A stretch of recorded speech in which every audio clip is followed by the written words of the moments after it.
Hi everybody, I hope you're doing well. My name is Dr. Chingwe. Thank you so much for joining me in today's video. We've been looking at the life of Daniel using my Bible study guide in the life of Daniel. We've looked at the first 5 chapters so far, which have been brilliant. If you've not watched any of the previous ones, by all means just click on the link and you should be able to do that. We're looking at Daniel chapter 6 today, and we're looking at the first 9 verses, and this is where a new king had come into rule, and it was King Darius. Daniel is now on his 3rd king experience. So Darius is now in charge of things, and we see where his colleagues, if you will, at work gang up against him to get the king to set a decree that was going to be in Daniel's disfavor.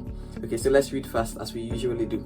So Daniel chapter 6 verses 1 to 9 NKJV, and it reads, "It pleased Darius to set over the kingdom 120 satraps to be over the whole kingdom, and over these 3 governors, of whom Daniel was one, that the satraps might give account to them, so that the king would suffer no loss. Then this Daniel distinguished himself above the governors and satraps, because an excellent spirit was in him, and the king gave thought to setting him over the whole realm." From what this verse 3 says is the reason why Daniel was able to distinguish himself was because he had an excellent spirit. And as a child of God, we know we have the Holy Spirit, who is the most excellent spirit that there is. And so we know we can also distinguish ourselves from those that we work with. So verse 4, "So the governors and satraps sought to find some charge against Daniel concerning the kingdom, but they could find no charge or fault, because he was faithful, nor was there any error or fault found in him. Then these men said, We shall not find any charge against this Daniel, unless we find it against him concerning the law of his God." So this was definitely beginning to look like a plan with an ulterior motive. Verse 6, "So these governors and satraps thronged before the king and said thus to him, King Darius, live forever. All the governors of the kingdom, the administrators and satraps, the counselors and advisors, have consulted together to establish a royal statute and to make a firm decree that whoever petitions any god or man for 30 days, except you, O king, shall be cast into the den of lions. Now, O king, establish the decree and sign the writing, so that it cannot be changed according to the law of the Medes and Persians, which does not alter." And then finally, verse 9, "Therefore King Darius signed the written decree." So verse 7 just tells us that they were lying from the get-go, because they said all the governors of the kingdom. We know that Daniel was one of those governors, and he was not a signatory to this decree that they wanted the king to sign. So there was already a lie in it.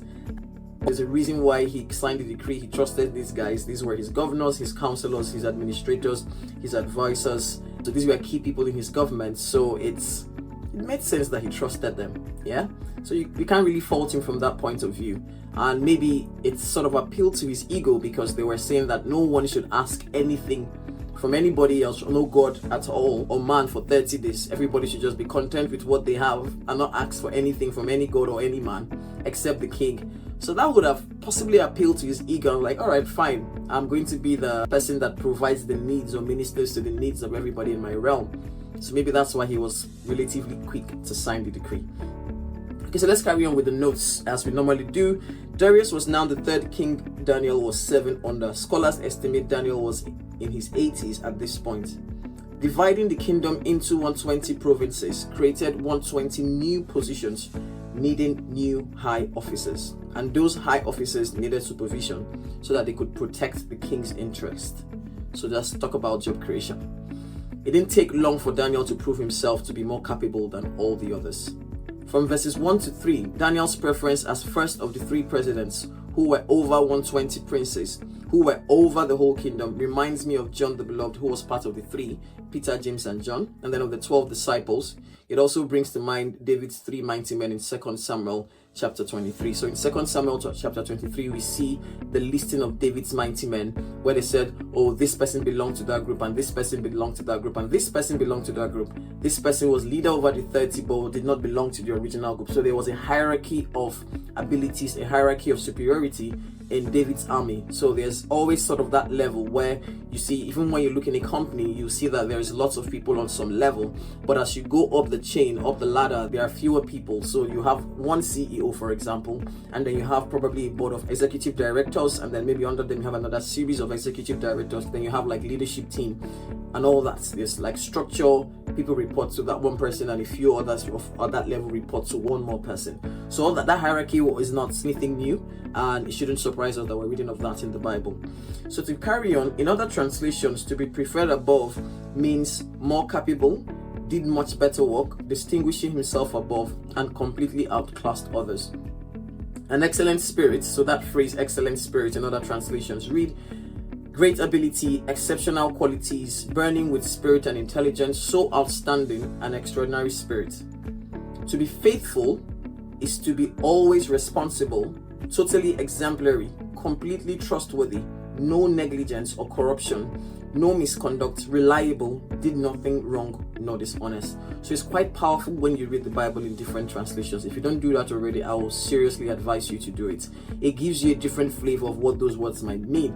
And particularly, we know with the Hebrew language, it's quite multi-dimensional. And we know the Old Testament was written in Hebrew and the New Testament in Greek. So it's always nice to go and look at other translations and see how they have rendered the same word to give you greater light. And sometimes it can always give you a different way of phrasing maybe your confessions. You see something in Daniel's life that you like and you want to bring it in, but the way it's phrased in KJV, for example, might not be something that your heart sort of catches, but going to a different translation would always help. Daniel was preferred because an excellent spirit was in him. It begs the question of what it means to have an excellent spirit, especially as that was the key distinguishing factor of his promotion to second in command to the king, just like Joseph had in Egypt. Verse 4 answers this question. No occasion against him, no faults, no error, but only faithfulness. Concerning the kingdom of Babylon, he was faithful. Which, seems quite contradictory in a sense if you look at it, because Daniel was what we might class in today's world a Christian in a world that was completely pagan and completely anti-God. And the Bible still records him as being faithful. There was no error, there was no fault. Concerning the things that pertained to Babylon, he was found faithful. And I think it gives us that sense of responsibility that yes, we're Christians, yes, we are functioning in a world that is largely ungodly, but we represent Jesus well when we are found to be faithful in all our work, when we're found to do the best that we can, when we're found to distinguish ourselves because of the Spirit of God that's in us, which I always try as best as I can. I always encourage anybody to always leverage on. We have the Spirit of God that distinguishes us, that should help us distinguish ourselves from people that we work with the wisdom, the insight, the understanding that he helps us to function in the different roles we find ourselves in. An excellent spirit and faithfulness is not a function of ethnicity, location, leadership, or environment. It is something that is innate and should be innate to us, irrespective of where we find ourselves or who we're working with or who we're even working for. Anything brought against Daniel could not stand because he was error and fault free. So 122 men gathered against him. So that's the 120 princes and then his two direct colleagues who were also like his co-governors, if you will, making 122 men gathered against him, just like the Jews gathered against Jesus after the Prince of the world came and had nothing in Christ. Or like the accusing Chaldeans against the 3 Hebrew men in chapter 4, or like Mrs. Potiphar accused Joseph. From verses 3 and 4 in the NET and NIV, it looks like it was Darius's planned promotion of Daniel to be set over the whole kingdom that incurred the wrath of his colleagues and peers, pushing them to conspire against him. They knew that he served a God different from theirs. They knew his habits, his rituals, his routines with the law of his God, that they could conjure up a pointless decree targeted at only one man. There was nothing else that was going to isolate him apart from his God. Every other thing he did, he was found to be faithful. They couldn't make a decree that was going to impact them. So that's the selfish. They knew that there was nothing. If they were looking for fault, I would wager to say that if they were looking to find fault, using fault as an issue to be raised with Darius against Daniel, they too probably would have been caught with that decree because they probably were not error-free and fault-free like Daniel was. So that's why they had to go for something that was concerning his God, because they were not serving Daniel's God. You may also wonder if the other Jews in the 120 provinces were going to be affected by this decree. it brings to mind the Mordecai, Haman, and Ahasuerus saga. One man's rebellion triggered trouble for the whole Jewish nation. So in that story in Esther, we know that Mordecai refused to bow to Haman, and Haman was just completely pissed. He wasn't having it, and so he went, set up a gallows against Mordecai, essentially, but God turned everything around. Carrying on, verses 6 to 9. Then King Darius noticed Daniel's absence when the 122 leaders stood before him to place such a request that must have fed his ego. No request to any god or man except the king for 30 days. So like we said before, there was probably an ego thing behind this, like you are going to be the god, the provider, the Jireh of your provinces for 30 days. There's something like everybody has to come to you with their needs and their requests. There's an ego robbing, part to that discourse. The law of the Medes and Persians was that signed laws and decrees were irreversible. As a leader, it pays to pause and first think through any new rules or regulations that may be recommended as new policies, especially when they have severe consequences for breaking them, like death, analogous to loss of jobs, removal of positions. So as a leader in any capacity you're in, when somebody proposes something, brings a new policy, brings a new recommendation of things to do, of how the company should be run, just taking time to think through that this doesn't disadvantage any one particular group of people. We should be seen to be equitable, we should be seen to be fair, we should be seen to be people of justice. First, put your ego aside and check that everyone involved and affected were truly party to putting together the new policies. Read through carefully to ensure that no one is more negatively impacted than the another without good reason. According to Faith Life study notes, Daniel is upheld as the model of virtue among Jewish sages. His character served as the supreme example of fidelity and excellence for exiled Jews or those living under foreign governments. And I think for those of us that might be immigrants in different nations, Daniel is definitely one character in the Bible we want to look at and emulate. Further, his life functioned as a model for how to preserve Torah righteousness while in a foreign country. Every Christian is living as a foreigner in this fallen world, especially those in nations that are either overtly or covertly anti-Christ Jesus. So just one question here.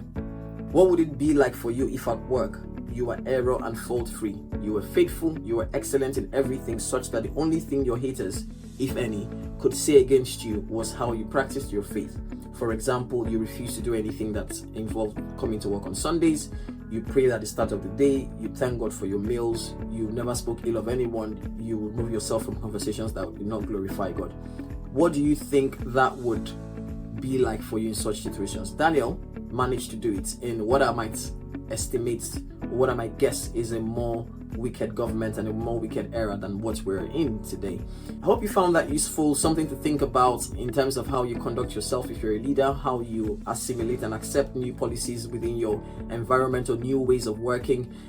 People say, I think everybody should be coming in 3 days a week, almost like a vendetta against someone that they know in the team that possibly cannot make 3 days a week for particular reasons, but because they are finding a way to be ill towards that person or do something, catch the person out.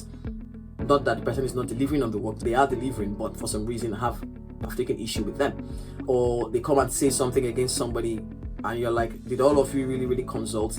You also doing your due diligence to make sure that yes, there was a proper consultation carried out and everyone's voice was listened to, everyone that was going to be affected by the policy, affected by, let's say, restructuring, affected by whatever it is that is happening, has been informed, has had a chance to contribute and have their opinions heard.